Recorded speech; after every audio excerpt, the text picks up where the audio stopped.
morning and welcome to Our Issues Milwaukee. I'm your host, Andrea Williams. Our focus this morning will begin with a very serious subject: reckless driving. My first guest is no stranger to the show. State Representative David Crowley represents Milwaukee's 17th District, and he recently co-authored a bill that, if passed, would allow law enforcement agencies in Milwaukee to photograph and issue tickets to vehicles going through a red light or traveling more than 21 miles over the speed limit. How are you, Representative? I'm doing well. Thank you for having me. Well, thank you for being here. And I should just say off the top, anytime something's going on, you always make it a point to get here and make sure everybody that watches the show understands what's going on. So thank you for that. Thank you. And this is a subject that a lot of people are very passionate about. I mean, every time we turn around, it seems that there's a story about a reckless driver that is run into something or someone and changing the lives of innocent people. And I hate to say it, but I saw someone run a light on my way here today. Right. So what's that say? That we need change. It's a problem. Yes. Yeah. So most recently, there's the tragedy of 3 kids, aged 4, 6, and 10, that were hit while they were crossing the street at 22nd and Center. Heartbreaking story. 2 of those children have died. And then one of them remains hospitalized. The driver's a 19-year-old man who ran a red light. So there's also the Milwaukee police officer who was killed after someone ran a light at 60th and Capitol, and countless other incidents, like I said, that have affected the lives of innocent people. Talk about why you and State Senator LaTanya Johnson felt it was time to come up with some sort of legislation. Absolutely. Well, first and foremost, I want to say my thoughts and prayers are with the families, not only of the 2 young girls that died over the weekend, but everybody that has been affected by reckless driving. And when you look at the data, I mean, we clearly have a problem. From 2017 to 2018, we've seen a 17% increase in total crashes and a lot more fatalities. And so we've seen an urgency. We've been working on this for 2 sessions now, and I think many of the stories that we've seen come out of the city of Milwaukee in the past few years have actually created an urgency, not only with us as legislators who represent Milwaukee, but my Republican colleagues as well. So if this bill is approved, red light and speeding cameras will be installed all around the city. So if you would, tell us how those cameras would work. Absolutely. So you have 2 different types of cameras. You have speed cameras and red light cameras. You will not be able to put more than 5 cameras in each automatic district. And so with the red light cameras, those who enter into an intersection after it turns red will basically receive a ticket. We want to make sure we're taking a picture of the back of the vehicle to solve any privacy concerns. But the same thing with speeding, catching those who are doing 21 miles or over. At the end of the day, we know that this is not going to solve our problem, but we know that we can deter behavior with tools like this. And if we want to make sure that we're utilizing our resources appropriately, this is something that we need to do. When you think about the programs and projects that the city of Milwaukee have put in place in order to focus on traffic enforcement, it can be pretty costly. And it's been costing us about $600,000 per quarter in order to fix this right now. Wow. So if in fact you have these cameras, it would be a 5-year pilot program. There would be a 30-day public education campaign, and the cameras would go at some 52 intersections. Yes. And that includes some of the most dangerous intersections across the city, including Sherman and Capitol, 35th and Capitol, 27th and Capitol, 27th and Center, Teutonia and Hampton, as well as 60th and Capitol, to name a few. So, and 3 of those are in my district. Wow. Yeah. Wow. And you said they can't be more than 5 in any automatic district. So the good news is a state committee has approved the legislation, and that means the full assembly and the state senate need to approve it before it goes to Governor Tony Evers. So what does it mean to cross this first hurdle? I mean, last session we only got a hearing. So for us to finally get a vote, we know that we are taking the steps in the right direction, but we still have more to do. Again, you just pretty much laid out the path. But even if we get it passed, it still has to go through the city of Milwaukee. And so we want folks to understand that even though we can get this passed at the state level, you still have to have the city of Milwaukee go through their process in order to actually implement this type of a program. And so we still have the ability to hold city officials accountable and actually mold what this program could actually look like. Okay, so the Common Council would then need to approve it, and Absolutely. Are there any other steps after that? That would be pretty much it. They would have to figure out ways they would want to pay for it, reaching out to different vendors to see who they would want to work with, whether they pay for it up front or pay for it through revenues collected through red light infractions or speeding infractions, but they would have the ability to do that. And I think that's where, you know, it becomes concerning because I just had the Common Council President Ashanti Hamilton here talking about the proposed city budget, and he pretty much broke down where this money has to go. And so when we're looking at possibly finding ways that might be challenging. Absolutely, right? Yeah. absolutely. So from that point, I'd like to pretty much point out the fact that there are some cities across the country that have seen over a decade's time, they've been able to collect more than $1 billion in red light camera fines. And so that's a possibility of being able to kind of get some money generated from the tickets that are issued. For sure, but we also want to make sure that this is not just used as a revenue generating program. Absolutely. At the end of the day, we want to make sure that this is all about safety. We want to deter behaviors. And we've learned from many of these states to seeing them shorten yellow lights or not actually giving information to the public that these cameras are going up. And so we've learned from them.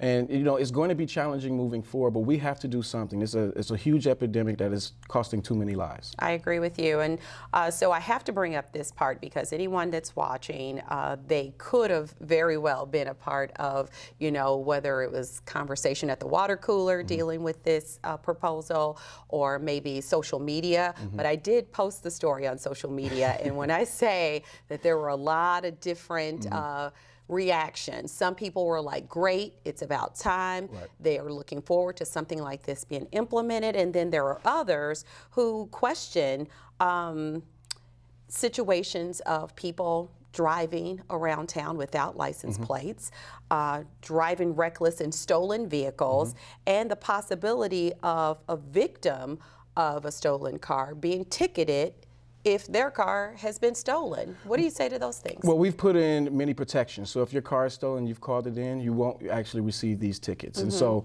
you know, we've put a lot of protections around this. And I'm glad that many people are talking about this because somebody actually had to take some leadership to find different ways to really tackle this issue head on. So I'm glad that many people are having this conversation. But you know, a lot of people can be against something, but we have to also be for something. And if you're not for this bill, I welcome any ideas that folks have in order to curb this epidemic that we've been seeing. Absolutely. Here's the thing, though. Going back to people driving around without license plates. So if we have cameras that are up and someone does not have a plate, I've witnessed this in driving because I'm thinking, where's their plate? Right. But there are people who are driving around knowing they don't have plates. Absolutely. So what do you do because you're unable to take a picture of the license plate? So then what? Well, that's when the police force comes in. If we can have these tools right now, 21st century tools that help out our police department, now they can focus on things of that nature, making sure that we can catch those who don't have plates, catch those who are driving egregiously, but also catch those who are, you know, really causing problems in our neighborhoods. This actually gives us the ability to shift our resources where they're really needed. But it's not to say that we can't do more. We need to make sure that people have a license, need to make sure that they have plates. And many times that can be financial barriers. So if we can't provide more economic opportunity, it's going to be a continuous cycle. But we can't act like those are the only people who are committing these problems. Yes. So you can have a license and run red lights. You can have plates on your car. People do it every day. You know? You're right. And so we can't make it seem as if like these are just young people or these are just criminals. Everybody has witnessed somebody that they know or themselves have done it. I think it's interesting because I've seen many of these Facebook posts of people literally admitting to running red lights. But we have to do something. We can't continue to allow this driving culture to go on. We have to figure out ways to continue to make our streets safer. And that's why we're passing Safe Roads, Save Lives. Okay, and so when we look at this scenario, and I'm just getting probably very technical now, will you have officers who are looking at the cameras in real time, or is this something where someone will roll back the cameras and be able to kind of keep a log of what has taken place? I mean, I know we call it automatic speed traffic enforcement, but you cannot get a ticket unless an officer actually reviews it and sees that you have actually committed this crime. So it's not just an automatic ticket. Yes, there is an officer there to review each infraction to make sure that it is deserving of a ticket. Again, this is not about revenue. This is really about safety. Absolutely. So several city leaders recently asked Governor Evers to consider funneling more state resources to combat reckless driving. So it is a possibility that if he decides this is something that's possible, that they could get help from the state in implementing this. I think when you well. talk about ending reckless driving, everything needs to be on the table. I appreciate the city leaders reaching out to the governor, but we have to do something. And so whether we're talking about red light cameras, speed cameras, more money to add more officers for traffic enforcement, or just redesigning our roads in general, everything needs to be on the table. Again, I have three of the top 5 worst intersections in my district alone on Capitol. And so, when I'm driving, I have to pay attention to that. I have a 2-year-old and a 12-year-old and another girl on the way. And so for me, it's important that my children, when they're driving with me or with their mother or with any family member, that they feel safe. So this is what we're focusing on. You've got hundreds of communities across the U.S. that operate these red light cameras, and the reviews are mixed. On one hand, some cities and towns, like I said, have collected $1 billion. You've made it very clear this is not about revenue, but while others note that it did decrease the number of crashes in the middle of intersections, it increased rear end crashes. But I think I totally understand where you're coming from and saying, we can pick apart and pinpoint all these, things that could possibly be an issue. Everything's a but possibility. Something has to be done, and that's the bottom line. Absolutely. Something has to be done. Enough is enough. So in putting this together with State Senator Johnson, where did you guys kind of come to the point where you said, okay, this is the source, or have you gotten to that point yet? We have not. I mean, when you talk about the source of reckless driving, Absolutely. I think we can point to many different things. You can always point to the fact that we don't even have driver's ed in our school systems anymore. So we've kind of lost a decade of drivers. I remember when I was in high school and I was in driver's ed, I wasn't able to get my license because I couldn't actually afford to do behind the wheel. So it took me until I was 18, 19 years old to get my physical license. We need to give more people opportunity to actually get their license and go through this training. And not just because we want safe roads, but it's an economic opportunity as well. So whether we are giving our young people access to a license, eliminating being poor as a way of getting your driver's license suspended or revoked. Those are some of the things that we need to do. We need to make sure that everybody has access to a license. But more importantly, we need to make sure that we have access to safe driving roads. Right. Excuse me. Is there anything else you wanted to share with us? I think that's it. Yeah, like I said in the very beginning, I really appreciate you coming by because this is one of those topics that everybody has an opinion, everybody has a thought process to go along with it. So I think in understanding everything that's taken place from the beginning to where it ends up, we're going to stay on top of it. And thank you for giving us the opportunity to better understand what you're trying to do. Absolutely. Well, thank you for doing what you do and informing the community of the many issues that we face. All right, thank you again. Thank you.